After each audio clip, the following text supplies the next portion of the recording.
A player who can help you in the fantasy playoffs is Chris Moore, wide receiver of the Houston Texans.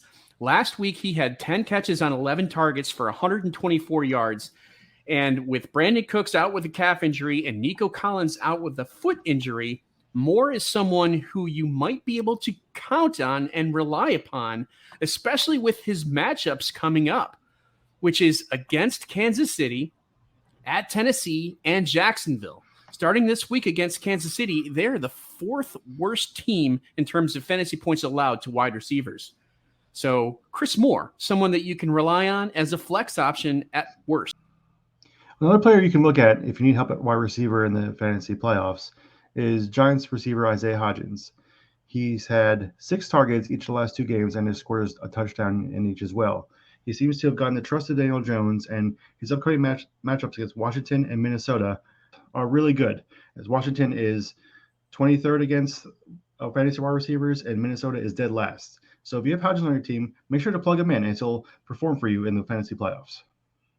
A wide receiver that you can count on for the fantasy playoffs is Garrett Wilson. He's the wide receiver 5 over the last 3 weeks with 19 catches for 335 yards and 2 touchdowns. He's easily the top receiving threat on the Jets. And Mike White has been a breath of fresh air for Zach Wilson over the last 3 games. Hopefully, he'll be able to play despite suffering a rib injury that he had against Buffalo. Now, the Jets' upcoming schedule is favorable for both White and for Wilson, with 2 home games against Detroit and Jacksonville, followed by a road game at Seattle. Now, something also that I want to share with you here is Elijah Moore this week against Detroit.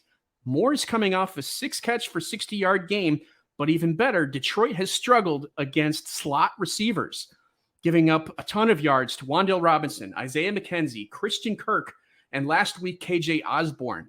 And Elijah Moore is next. So I like Garrett Wilson and a slight nod towards Elijah Moore. Someone that we haven't seen in a while is tight end Dallas Goedert of the Eagles. Prior to his injury, he was tight end 3 on the year, and the Eagles just activated his 21-day window to return. With the Eagles gunning towards the number 1 seed in the playoffs, once Dallas is active, make sure to plug him back into your lineup. He should be a key part of the Eagles offense going forward for the rest of the year. A player that Dan and I both like for the fantasy playoffs is Chiefs running back Isaiah Pacheco. The Chiefs are averaging 29.5 points per game, and they have the tools to win with the run or with the pass. And their upcoming matchup against Houston is favorable for the run. They've been a doormat for opposing rushing offenses all year. Followed by Seattle, who was recently torched by Carolina for over 200 yards rushing, and then they played Denver. And Pacheco just rushed for 70 yards against Denver.